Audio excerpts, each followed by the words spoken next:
नमस्कार मित्रांनो, मी अवधूत एकल स्वागत करतो पुन्हा एका नव्या व्हिडिओमध्ये। आजचा टॉपिक आहे एसडब्ल्यूपी। एसडब्ल्यूपी म्हणजे काय?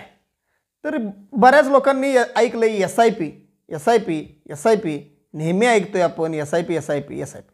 एसआयपी म्हणजे सिस्टमॅटिक इन्व्हेस्टमेंट प्लॅन आणि एसडब्ल्यूपी म्हणजे सिस्टमॅटिक विड्रॉवल प्लॅन। आता हे काय नवीन आहे? तर एसआयपी मध्ये बघा, आपण गुंतवणूक कशा पद्धतीने करतोय, तर सिस्टमॅटिक म्हणजे एक ठराविक कालावधीनंतर गुंतवणूक करतोय, इन्व्हेस्टमेंट म्हणलंय तिथं।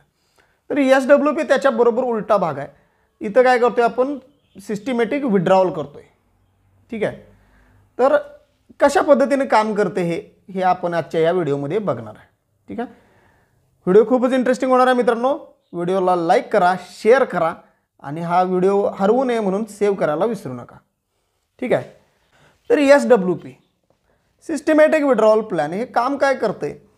तर ज्यांच्याकडे एक मोठी रक्कम आहे, ती रक्कम एकाच झटक्यात गुंतवणूक करून त्याच्यामधून हळूहळू पैसे विड्रॉल करणे। उदाहरणार्थ, आपण पीएफ असतोय आपला किंवा पीपीएफ असतोय आपला आणि त्याच्यामधून आपल्याला पेन्शन येते। तर ह्या एका रकमेतून आपण छोटी रक्कम काढतोय। एफडीच्या बाबतीत बरेच लोक असं करतात, 20 लाखाची 25 लाखाची एफडी ठेवतात आणि दरवर्षीचं व्याज ते विड्रॉल करतात। ठीक आहे, आता ह्या केसमध्ये काय होतंय? एसडब्ल्यूपी मध्ये सेम तसाच प्रकार, जो एफडीचं व्याज विड्रॉल करण्याचा प्रकार आहे। इथं पण आपण एक मोठी रक्कम नेऊन ठेवणार आहे आणि त्या मोठ्या रकमेतून छोटी रक्कम आपण विड्रॉल करत राहणार आहे। ठीक आहे, तर याचा उपयोग काय आहे बघा, तर तुम्ही याच्या थ्रू ध्येय निश्चिती करू शकताय, म्हणजे गोल सेटिंग करू शकताय। गोल सेटिंग कसलं? तर एखादं तुमचं गोल आहे की रिटायरमेंट प्लॅनिंग, पेन्शनचं प्लॅनिंग तुम्ही करू शकताय, मंथली इन्कमचं प्लॅनिंग, मुलांच्या एज्युकेशनच्या रिलेटेडचं प्लॅनिंग तुम्ही ह्याच्या थ्रू करू शकता। म्हणजे कशा पद्धतीनं काम करणार आहे? तर एक रक्कम आपण जाऊन ठेवणार आहे आणि त्या रकमेतून दर महिन्याला, दर आठवड्याला, दर 3 महिन्याला, दर 6 महिन्याला किंवा वर्षातून एकदा, तर अशा पद्धतीनं आपण पाहिजे त्यावेळेला ती विड्रॉवल आपण ऑटोमॅटिक घेऊ शकतो। आता हे कसं काम करते? तर आपण हे पैसे म्युच्युअल फंडमधल्या एका फंडमध्ये ठेवतोय। आता इथं तुमची रक्कम कमीत कमी 50,000 पाहिजे। अजून दुसरी गोष्ट, तुम्ही हे इक्विटी फंडमध्ये करू शकताय। ठीक आहे, तर ह्याच्यामध्ये करत असताना तुम्ही या फंडमध्ये पैसे नेऊन ठेवणार आहे आणि तिथे एक सेट करणार आहे। ज्या पद्धतीने आपण एसआयपी रजिस्टर करतोय त्या पद्धतीने एसडब्ल्यूपी आपण रजिस्टर करणार आहे। ती एसडब्ल्यूपी तुम्हाला तुमच्या टाईमनुसार ऑटोमॅटिक तुमची पाहिजे तेवढी रक्कम तुम्हाला परतून आणून देणार आहे। ठीक आहे, बघा आता हे करण्यासाठी तुम्हाला काय गरज आहे? तर तुम्हाला म्युच्युअल फंड ॲडवायझरची गरज आहे। तर का गरज आहे? तर बघा, कुठला फंड घ्यायचा? आता तुम्ही रक्कम गुंतवत असताना 10 लाख, 15 लाख, 20 लाख, 25 लाख, 50 लाख अशी मोठी रक्कम तुम्ही गुंतवणूक करणार आहे, बरोबर? आता एसआयपी मध्ये तुम्ही कधीही टाकताय, काही प्रॉब्लेम नाही। तर एसडब्ल्यूपी मध्ये मात्र तुम्हाला मार्केटची पोझिशन, तुमची अमाऊंट, तुमचं विड्रॉवल, ह्या सगळ्या गोष्टींचा अभ्यास असणाऱ्या व्यक्तीचा सल्ला घेणं गरजेचं आहे। ओके, ह्या गोष्टी, सगळ्याच गोष्टी ह्या तुम्हाला माहिती नसणार आहेत 100%। त्यामुळे तुम्ही ॲडवायझर घ्या, विदाऊट कोच, विदाऊट ॲडवायझर जायला बघू नका, कारण रक्कम मोठी आहे तुमची इथं। ठीक आहे, आता याच्यामध्ये एसआयपीच्या आणि एसडब्ल्यूपी मध्ये फरक काय आहे? तर एसआयपी म्हणजे इन्व्हेस्टमेंटचा प्लॅन। छोटी रक्कम आपण इन्व्हेस्ट करतोय आणि त्याच रकमेला आपण काय करणार आहे?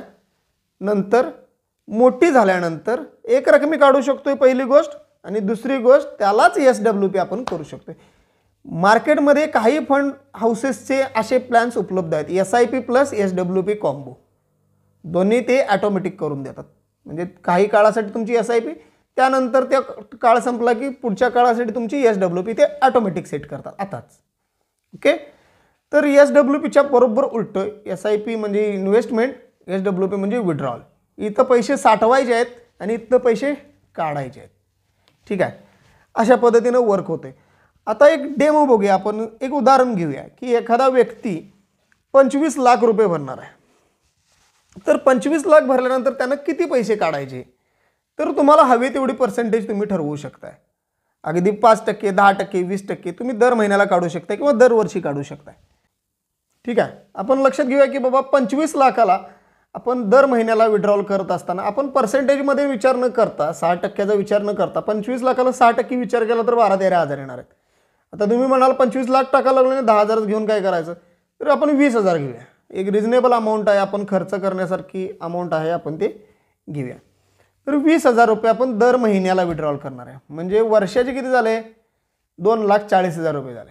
तर हे एवढे अमाऊंट विड्रॉल होणार आहे 25 लाखातनं दरवर्षी तुम्हाला, दर महिन्याला 20,000. आता हाच प्लॅन तुम्ही 20 वर्षे कंटिन्यूस राहणार आहे. तुम्ही करू शकता, 20 वर्षे करा, 10 वर्षे करा, 5 वर्षे करा, कितीही तुमच्या मनानं करा. ठीक आहे. कमीत कमी 1 वर्ष, बरोबर. तिथून वर तुम्ही कितीही करा, काय हरकत नाही. 25 वर्षे करा, 50 वर्षे करा. तर फायनल अमाऊंट 20व्या वर्षी काय होणार आहे, तर फायनल अमाऊंट होणार आहे 57 लाख रुपये. तुमच्या 25 लाखाचे 57 लाख रुपये होणार आहेत. आणि दरवर्षी 2,40,000 विड्रॉल झाले म्हणजे तुमचे 20 वर्षात 48 लाख रुपये विड्रॉल झाले.